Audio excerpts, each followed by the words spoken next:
anak-anak. Baik, sebelum Ibu buka pembelajaran kita pada hari ini, sebaiknya kita berdoa terlebih dahulu.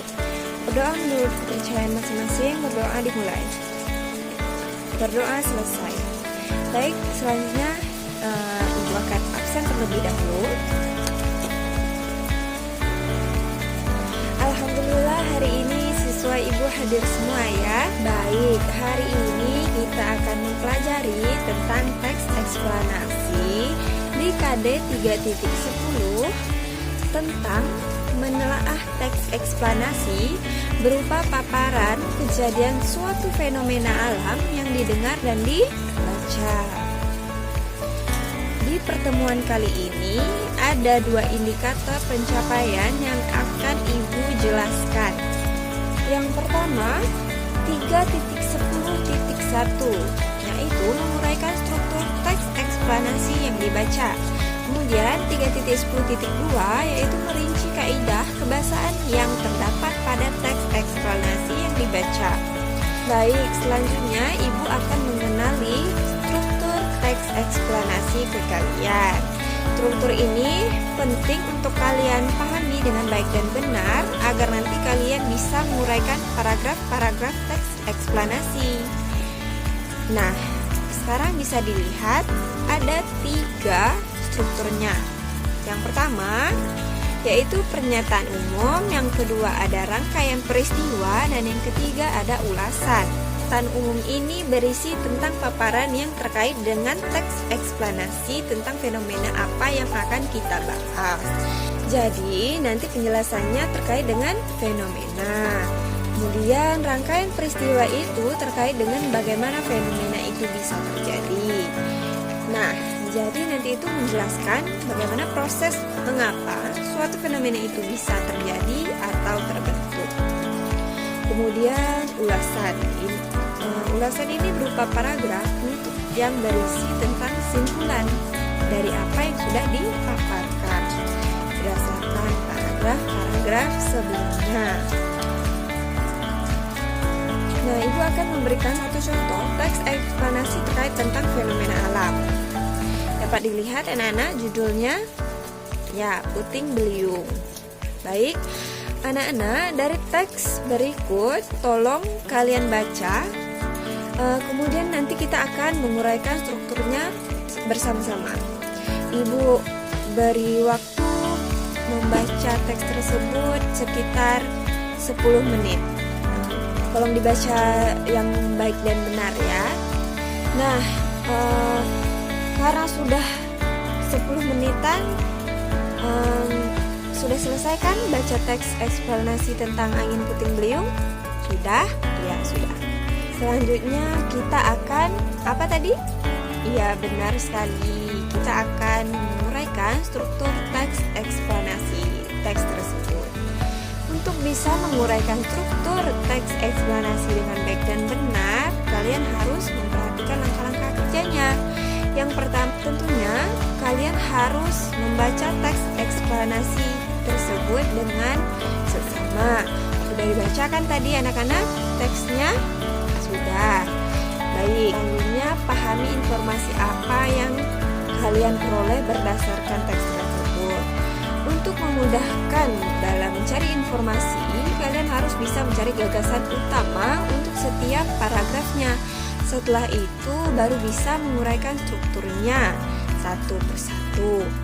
Selanjutnya kita akan melakukan uraian struktur pada teks yang kalian bacakan tadi ya. Jadi di pernyataan umum tadi kan berisi tentang fenomena apa yang akan dijelaskan. Nah, di sini fenomena yang akan dijelaskan adalah angin puting beliung. Jadi pernyataan umumnya adalah angin puting beliung merupakan peristiwa alam berupa putaran angin yang sangat kencang serta membentuk suatu hubungan antara tanah dan awan cumulonimbus. Dalam beberapa kasus ada beberapa hubungan antara dasar awan cumulus dan permukaan tanah. Nah, ini ada pernyataan umumnya. Kemudian tadi rangkaian peristiwa itu adalah proses bagaimana suatu fenomena itu bisa terjadi. Nah, di sini dijelaskan bagaimana proses terjadinya angin puting beliung itu. Jadi, penyebabnya terjadi bencana alam ini bisa karena bentrokan udara yang panas dan dingin. Di samping itu, arus udara yang naik dengan kuat ke atas di dalam awan juga bisa menjadi penyebabnya. Kemudian ulasan. Jadi, ulasan ini berupa simpulan. Simpulan dari teks tentang angin puting beliung tadi adalah dampak bencana alam ini cukup parah, bisa merobohkan dan membawa apapun yang dilaluinya. Bahkan sering diiringi hujan deras dan petir, cukup susah menghindari dan memprediksi puting beliung ini. Namun, angin ini tergolong bencana alam yang jarang terjadi. Nah, selanjutnya yang harus kalian kenal yaitu kaidah kebahasaan di dalam teks eksplanasi. Nah, ada 7 kaidah yang harus diketahui. Yang pertama yaitu adalah fokus pada hal umum. Artinya yang dibahas itu adalah hal-hal umum yang biasanya banyak kita temukan dalam kehidupan sehari-hari. Misalnya banjir, tanah longsor, kemudian hujan. Berarti fokusnya adalah hal yang biasa ditemukan saja. Kemudian yang kedua, menggunakan istilah ilmiah. Artinya adalah suatu hal yang berkaitan dengan hal yang bersifat ilmiah. Seperti yang tadi, cumulonimbus. Kemudian yang ketiga, menggunakan kata kerja material. Jadi kata kerja ini fisiknya yang bisa terlihat secara nyata. Seperti kata merobohkan rumah-rumah.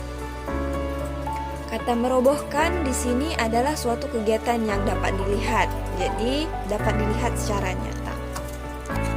Kemudian menggunakan kata kerja realisional. Kata kerja ini ialah kata kerja yang menghubungkan antara subjek dengan pelengkap. Contohnya seperti menghindari, memprediksi, dan lain sebagainya. Jadi bedanya hanya tidak bisa secara langsung atau nyata. Kemudian menggunakan konjungsi waktu. Konjungsi waktu ini menggunakan waktu. Contohnya seperti ketika, saat, seperti itu.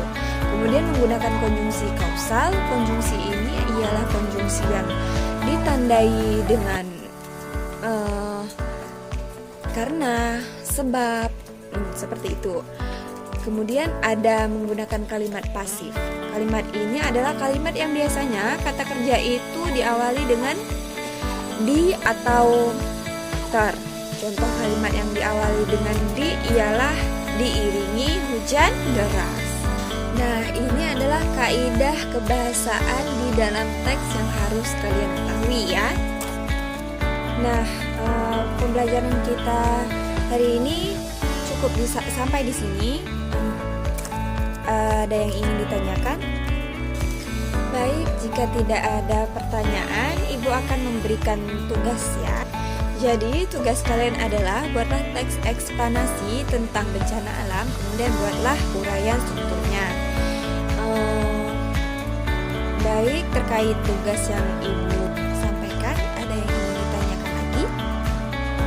Tidak, sudah cukup jelas ya. Baik, sampai di sini pembelajaran kita hari ini. Jangan lupa dikerjakan tugasnya ya.